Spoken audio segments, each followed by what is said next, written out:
जय श्री कृष्णा। मेरे बालकृष्ण चैनल में आपका स्वागत है। श्री गणेशाय नमः। श्री सरस्वत्यै नमः। लक्ष्मीनाथ समारंभां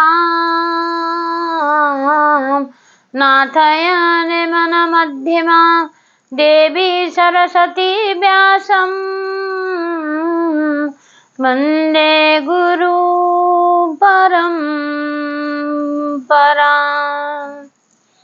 श्री कृष्ण गोविंद हरे मुरारी, हे नाथ नारायण वासुदेव। श्री कृष्ण गोविंद हरे मुरारी, हे नाथ नारायण वासुदेव। गोविंद बोलो हरि गोपाल बोलो, गोविंद बोलो हरि गोपाल बोलो। राधा रमण हरि गोविंद बोलो, गोविंद बोलो हरि गोपाल बोलो। राधा रमण हरि गोविंद बोलो। ठाकुर जी की लीला बहुत बड़ी है। इनकी लीला का तो वर्णन ही नहीं है। वर्णन क्या वर्णन करेंगे हम तुच्छ इंसान। ठाकुर जी जब किसी की जिंदगी में आते हैं, जब अपनी सेवा देते हैं, जब घर में आते हैं, वो सबसे पहला उस घर में दूध दही की कमी नहीं होती, मक्खन घी की कमी नहीं होती। वो पहले से उस घर में इतना दे देते हैं कि उनका ये बहुत ऐसा स्वभाव है, दे देते हैं। फिर वो क्या करते हैं, उनकी कृपा हुई कैसे वो संदेश देते हैं, कैसे पता चले कि भाई उनकी कृपा है नहीं है घर के अंदर। वो सबसे पहले तो क्या करेंगे, जैसे हम अब देह घमंड जो होता है, देह घमंड होता है, देह घमंड को कर देंगे चूर चूर। तो देह घमंड मतलब श्रृंगार तो बहुत बड़ी बात है कि भाई देह घमंड में अच्छा हूँ, क्या अच्छा अच्छा पहनूं, अच्छा अच्छा सुंदर सुंदर बनूं, श्रृंगार करूं, ये करूं वो करूं। ये सब मन से ही हट जाता है, सारा अपना हट जाता है, कोई बोलने की जरूरत नहीं होती कुछ भी है। फिर उसके बाद दूसरा लक्षण है, दूसरा लक्षण है कि भाई कोई भी प्यार से थोड़ा सा बात कर लेगा, कोई भी प्यार से बोल देगा तो ऐसा लगता है कि सब कुछ इसको दे दूं। कोई मोह माया नहीं रहता अंदर, लोभ लालच नहीं रहता कि सब कुछ इसको दे दूं, सब कुछ ये सबसे अच्छा है इसका, मैं क्या मदद करूं, क्या ये मन हो जाता है अपने आप ही। तीसरी तीसरी कृपा के तीसरी का होता है कि जब तीसरी संदेश होते हैं, तीसरा जो संकेत मिलता है, उसमें ऐसे होता है कि भाई ठाकुर जी जब अपनी सेवा करवाते, हर घर में आते, हर घर में सेवा करवाने के लिए आ जाते हैं ठाकुर जी।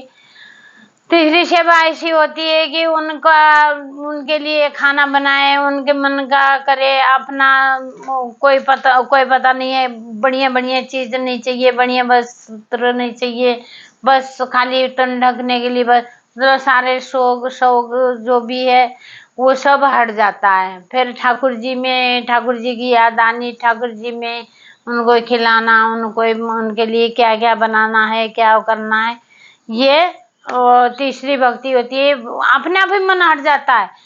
तो फिर चौथा होता है कि जो रिश्ते नाते होते हैं वो अपने आप ही टूट जाते, बोलने ना, लड़ाई ना, झगड़ा ना कुछ। जैसे पका आम कच्चा होता है तो पकड़ के पेड़ को रखता है, तो जब जैसे आम पक जाता है ऐसे अपने आप गिर जाता है।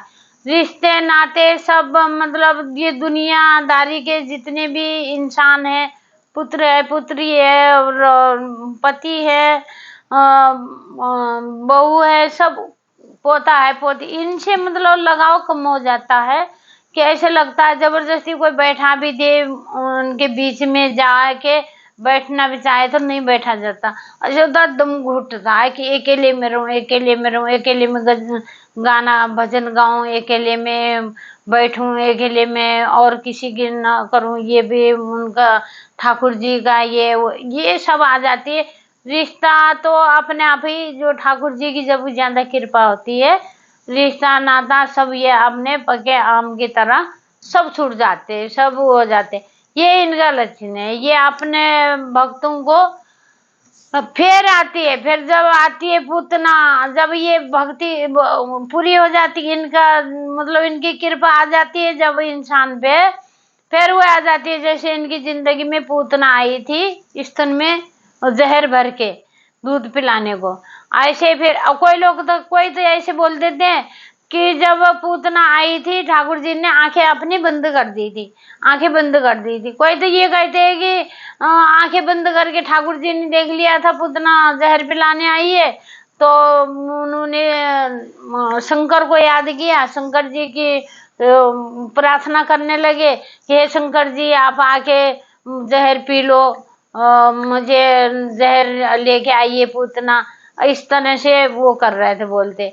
ये ऐसा नहीं है, वो चाहते हैं कि वो ऐसे छल कपट वाले जो कि अंदर से जहर भर के आया हो, बाहर से खूबसूरत बन के आया हो, ऐसों को वो देखना भी नहीं चाहते। तो इसीलिए पूतना मौसी को देख के ठाकुर जी ने आंखें बंद करी थी।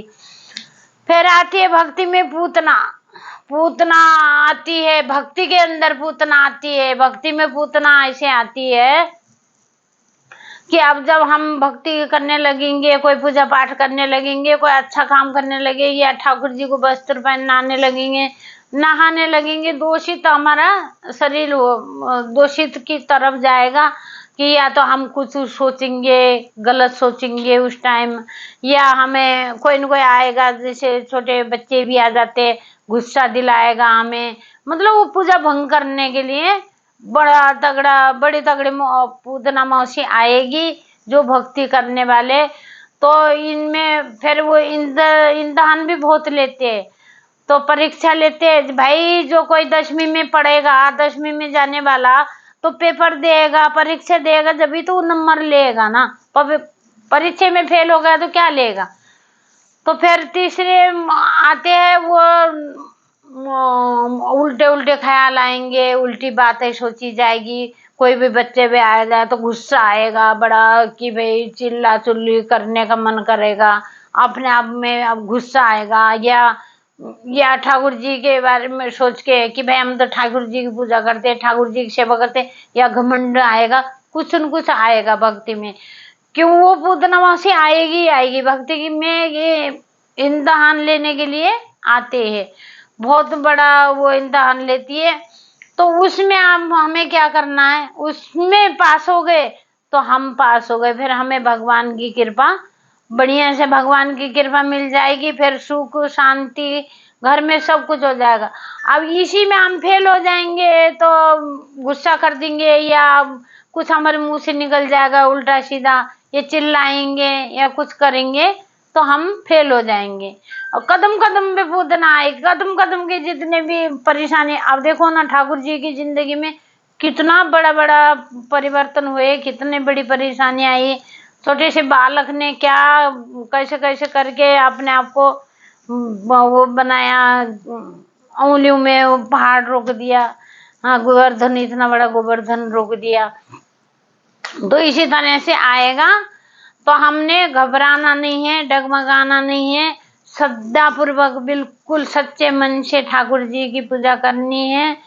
और किसी के हो ना हो, कोई रिश्ते नाते में कोई बोले, अब कोई कहते जी तिलक लगा रहे, अरे बड़े पंडित बने बड़े, अरे भाई तिलक लगाना भगवान के नाम से, उन्होंने तो हमें सब कुछ दिया, हम ही उनके हैं, हमें इतने बड़े बड़े सेवाओं का काम संभालने को दिया।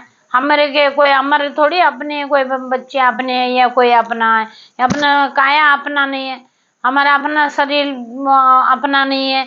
तो उन्होंने सब कुछ दिया है, तो उनके नाम के तिलक लगाने, भाई सुनने की हिम्मत होनी चाहिए। भाई कोई कुछ बोल रहा है, कोई किसी से पूछो ही मत भक्ति के बारे में, कोई कुछ क्यों बोलेगा किसी को। जय श्री कृष्णा, जय श्री कृष्णा।